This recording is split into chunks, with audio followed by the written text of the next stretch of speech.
Friends, the ancient lesson is actually from John 21, 15 through 19. After telling Peter to throw a net from his fishing boat to gather in a large haul of fish, the resurrected Christ eats breakfast with those disciples. So you're probably wondering why the video just cut here, and that's because we made a small mistake. You see, we actually read the context and where the ancient lesson comes from today, but we forgot to actually read it, and we jumped straight into the sermon. So I'm going back after the fact, and I'm going to read it just so you all know what was supposed to be in it. If any of you kept the bulletin, you can read along. If not, just open up a Bible to the book of John, chapter 21, verses 15 through 19. A really quick context: after telling Peter to throw a net from his fishing boat to gather in a large haul of fish, Jesus eats breakfast with them. When they finished eating, Jesus asked Simon Peter, "Simon, son of John, do you love me more than these?" Simon replied, "Yes, my Lord, you know I love you." Jesus said to him, "Feed my lambs." Jesus asked the second time, "Simon, son of John, do you love me?" Simon replied, "Yes, my Lord, you know I love you." Jesus said to him, "Take care of my sheep." He asked a third time, "Simon, son of John, do you love me?" Peter was sad that Jesus asked him a third time, "Do you love me?" He replied, "Lord, you know everything. You know I love you." Jesus said to him, "Feed my sheep. I assure you that when you were younger, you tied your own belt and walked around wherever you wanted. When you grow old, you will stretch out your hands and another will tie your belt and lead you where you don't want to go."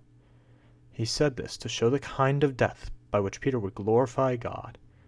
After saying this, Jesus said to Peter, "Follow me." So today we are gifted with celebrating the end of a 2-year confirmation journey with Nico and Natalie. Though to be sure, it is not the end of their faith journey, not by a long shot for either one of them.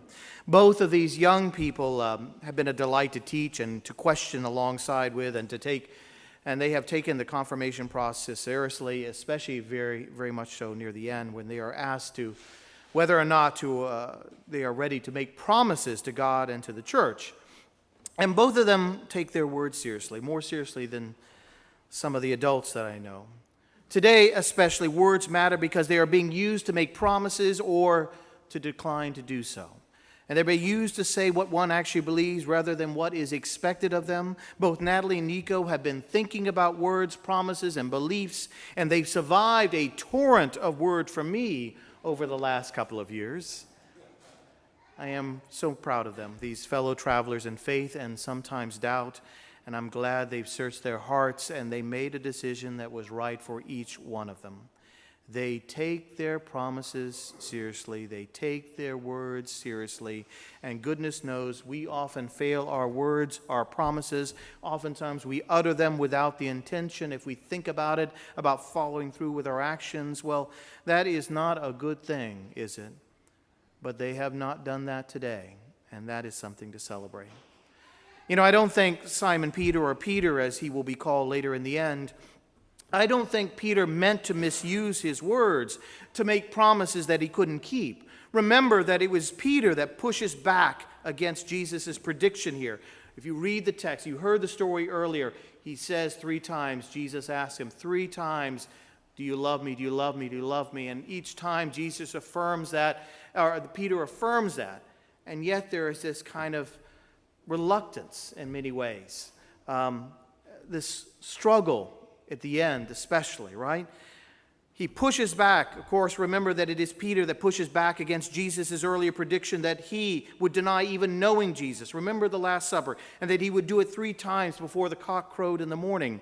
And remember that it came true, right? Peter did deny knowing Jesus, wrapped up as he was in his fear about everything going on, his fear that he too might be swept up and get arrested by the Romans. And the rooster crows, and he remembers the words of the Master, and then he flees from that courtyard in deep shame, broken by his inability to live up to his words, broken by his inability to live up to the bravado, his promise that he would never betray Jesus. Forgive this football story, but knowing me, I think you know that's not going to be a surprise. But when Alabama played the Miami Hurricanes for the national championship in 1992, the year I graduated college, there were a lot of Hurricane players boasting that they would easily kind of take care of the Crimson Tide. They would easily wipe out the Crimson Tide. And one of the Alabama defensive players told the press that these Miami players, they shouldn't write a check their rear ends could not cash. Though the language was a bit more colorful than I'm using right now. Perhaps Peter is just like those Miami players, making promises they never could quite keep. So it shouldn't surprise us that after the resurrection, Jesus approaches Peter, this man still reeling from the fact that he couldn't keep his promises, full of shame that he was found to be so wanting in the end. Jesus eats breakfast with the disciples, and then he asks Peter if he loves him, and he does so 3 times. Now think of this. 3 times Peter denies knowing Jesus. 3 times Jesus asks him if he loves him. This parallel of denials and questions is no accident, shall we say. My sense is that Peter gets frustrated by the 3rd time the question is asked. You know everything, he tells Jesus. You know that I love you already. But every time Jesus asks him the question and Peter replies, he does this. Jesus tells Peter to feed his sheep, feed his lambs, take care of these disciples, lead them as they grow into the church, show them what I have taught you, which I think is what he means in these words. Tradition has it that Peter will pay for his service to the Christ with his life, his martyrdom. Indeed, his last days on this side of the veil, they will not be easy ones. There are 2 things that I want to leave with us this morning in this very brief sermon, which I know the confirmands are thankful for. The first being how absolutely loving and gentle Jesus is with Peter in this moment. This man whose image of himself has just been shredded by the events of the last few days. He has not been found to be a person of his word, a person who can always keep his promises, a person who says a thing and then does that thing. Frankly, Peter's been unmasked as just one of us, his fellow human beings and fellow followers of Jesus on the way. I mean, promises matter, words matter, our yes and our no's matter. Jesus actually says that in another part of the gospel. Just say yes or no and mean it. But the truth of it is that most of us find ourselves to be people at times in our lives who write checks we can't quite cash. People who can't always live up to their words all the time, their best selves all the time. Hypocrisy is simply, in the end, just the failing of our own words. And we are always, at times, guilty of it in one way or another, including those who so love to point out the hypocrisy of others. What I hope we can see here is the obvious love Jesus has for Peter, how he sees him and sees Peter for who he is, and he loves him still. Those 3 questions about love that parallel those 3 earlier denials, that is Jesus saying to Peter that he loves him, he loves him, he loves him, and he knows that he loves him, and that he is a part of the family even now and for all time. And not just part of the family, but for Peter, an important part of the family. So when we mess up, when Nico and Natalie mess up, there is love and there is forgiveness from God, and hopefully there is the same from us and from those we know and those who we don't yet know, from those they know and they don't yet know. Secondly, I want to point out that after each time Peter affirms his love for Jesus, Jesus replies with a request for Peter to act, to do something. You know, words matter. They do. They really do matter. And as a person who uses words a lot here on Sunday and elsewhere, I'm always going to make a very strong case for the importance of words. I am a man, in fact, who loves words, as you well know. And I've asked these 2 confirmands to take these words, their own words, very seriously, and they have over the past 2 years.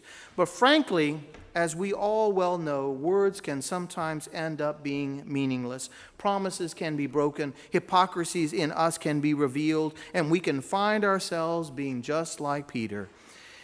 In the end, I think Jesus wants Peter to use to use less words and to do more. Just show up, Peter. Show up. Feed my sheep. Do the right thing. Be kind, be just, be generous. Just do and speak less. Mother Teresa once said, enough words. Let them see what we do. And so I invite you, Natalie and Nico, to sort of live out your spiritual journeys with actions, with doing, with being kind and generous and just. And if you have to use words, use them as well, but do so sparingly. The doing of love is more powerful than the speaking of love. Let your life do most of the talking about who you are and who you think God is. And if you do that, you will have followed the way of Jesus, who is himself love given flesh and bone, himself the Word of God made into the very act of being, the very living God amongst us. Amen.